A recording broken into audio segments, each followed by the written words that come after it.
Bakit po namin ipinapanood po sa inyo ang tungkol sa bagay na ito?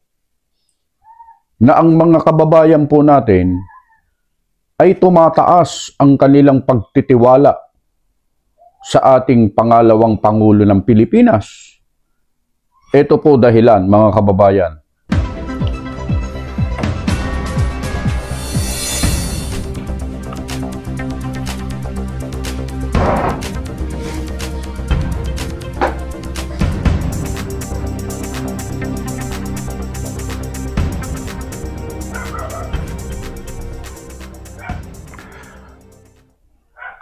Good morning po sa inyo mga kababayan at mga mahal po naming taga-subaybay. Nandito na naman ang Just Vlog at muli na naman tayong magsasama-sama ngayong umaga. Abril 18, 2025, araw po ng Biyernes. Bago po natin simulan yung ating talakayan ay binabati muna natin yung mga kababayan natin at mga kaibigan, kamag-anak, kakilala, mga kapatid sa buong Pilipinas, Luzon, Visayas at Mindanao at sa iba't ibang panig ng daigdig. Good morning po sa inyong lahat. At ito nga po yung ating isi-share po sa inyo ngayon, yung tungkol po sa balita. Ito ay medyo late na nga po ito dahil sa kahapon pa po ito. Pero gusto naming ibalita sa inyo ito kasi meron po kami idudugtong dito na sa palagay namin ay magkiklik ito. Bakit? Sapagkat ito ay pinatutunayan ng mga tao na gusto nila itong taong ito. At meron tayong idudugtong na video mamaya. Malalaman nyo po mamaya yan. Kaya huwag kayong aalis at stay tuned lang po kayo. Pagtyagaan nyo pong panoorin ang video ito para nang sa ganun ay malaman ninyo kung ano yung bagay na yun. Pero unahin muna natin ito, mga kababayan at mga mahal po naming taga-subaybay. Alam nyo po ba na ibinalita po sa mga mainstream media, lahat po, na lumagapak, bumagsak, sumadsad ang ratings ng ating Pangulo. At sa kabilang dako naman ay tumaas naman ang ratings ng ating pangalawang Pangulo.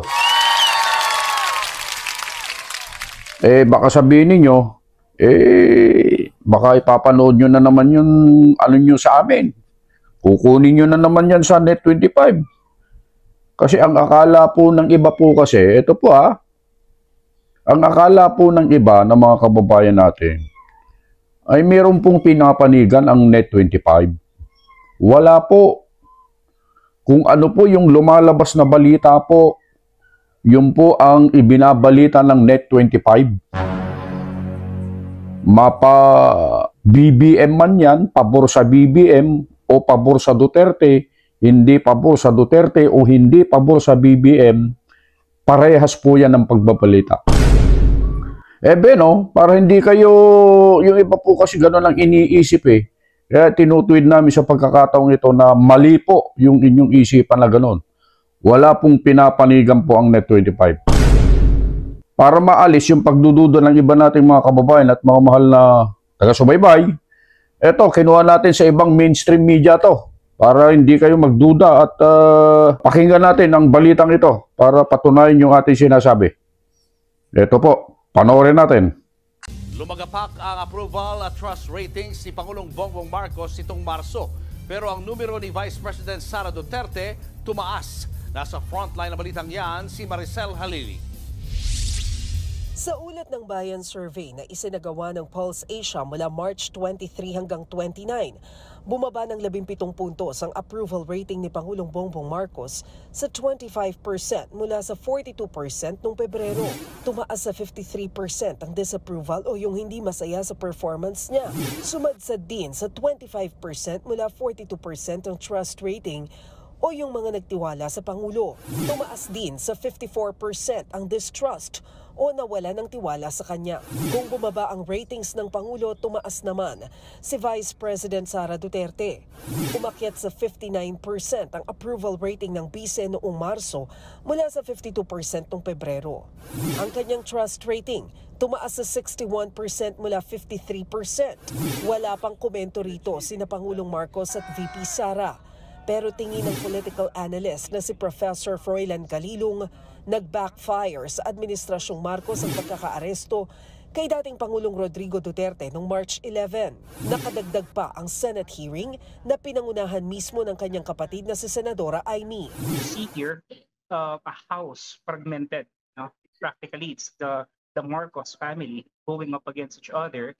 And ito may malaking epekto to doon sa perception ng mga taong bayan, particularly doon sa solidarity. Pinapakita rin daw sa survey na malayo ang mga sinasabi ng Malacanang sa nararamdaman ng publiko, partikular sa usapin ng inflation at trabaho.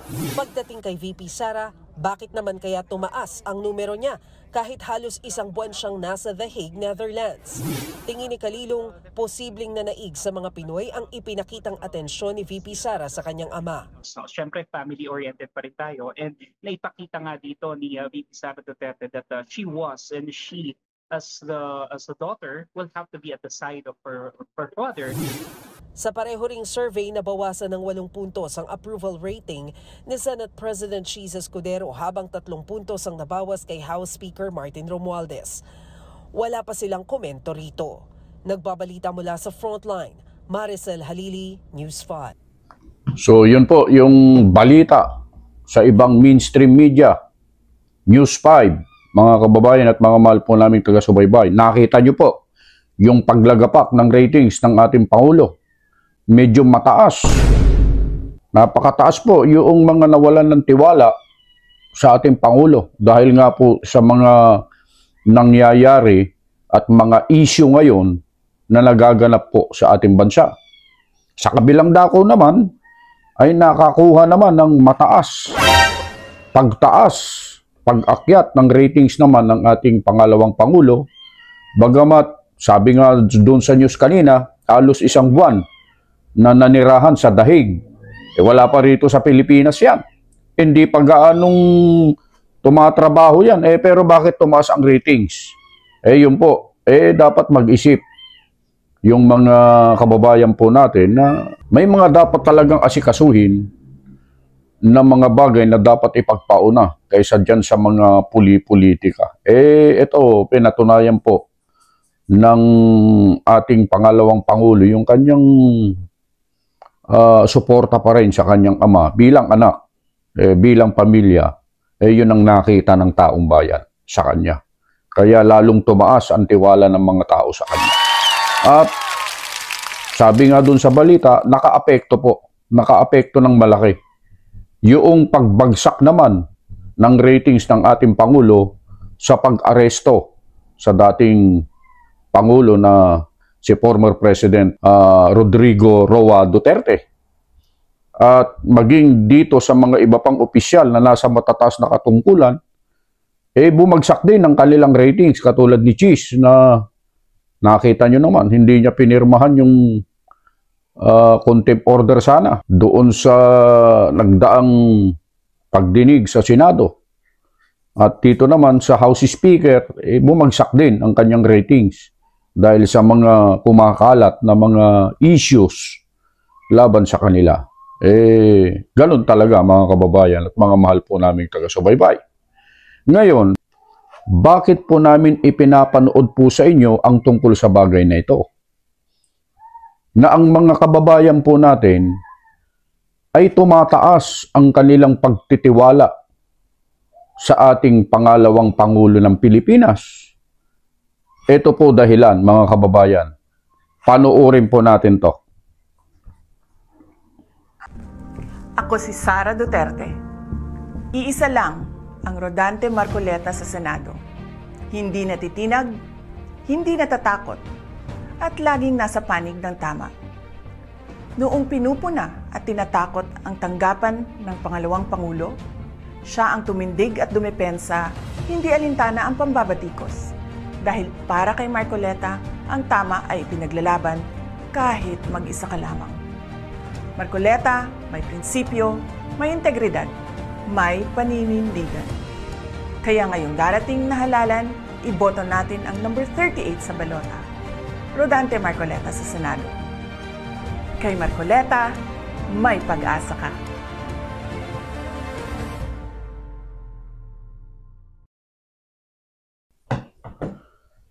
So yun po, yung dahilan kung bakit namin ipinapanood po sa inyo yan. Yung pagtaas ng ratings ng pangalawang Pangulo ng Pilipinas, walang iba po, kundi si VP Sara Duterte. Bakit namin pinapanood po sa inyo yan? Ayan.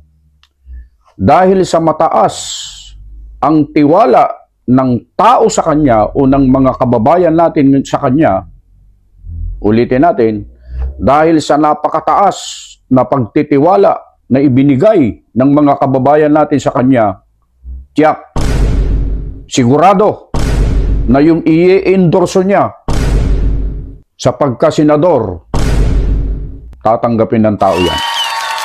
Ganun lang po kasimple yun. Ganun lang po ang soma total nun.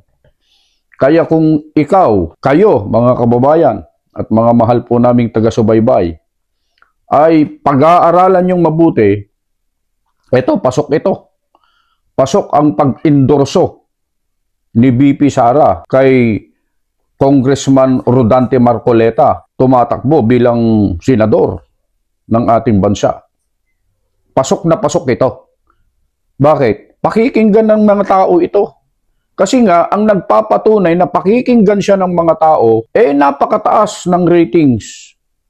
Napakataas ng tiwala ng tao sa kanya.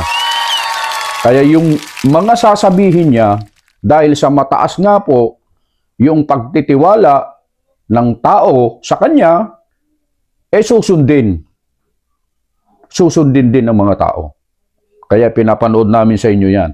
Kaya mga kababayan, huwag natin kalilimutan. Numero 38, huwag natin kalilimutan. Numero 38, Rodante Marcoleta para sa Senado. Magkita-kita po tayo dyan sa nalalapit na halalan sa Mayo 12, mga kababayan. At yan po sana ang una nyong isi-shade sa inyong mga balota para hindi ninyo makalimutan. Ano po? Ipanalo natin. Napakarami pong plano, napakaraming panukala at hikain na magaganda alang-alang sa kapakanan ng mga kababayan natin, mga mamamayang Pilipino. Sana po, huwag nating sayangin. Dalhin natin, mga kababayan, dalhin natin si Congressman Marcoleta sa Senado para lalo nating mapakinabangan ng kanyang katalinuhan, katapangan, katapatan sa pagsisilbi sa ating bansang Pilipinas. Hanggang dyan lamang po ang aming maipararating at maisishare po ngayong umaga. Muli po, bumabati ang inyong lingkod, Just Vlog, ng isang mapagpala at napakagandang umaga po sa inyong lahat. At lagi naming sinasabi, mag-iingat po kayo sa inyong mga paggawa.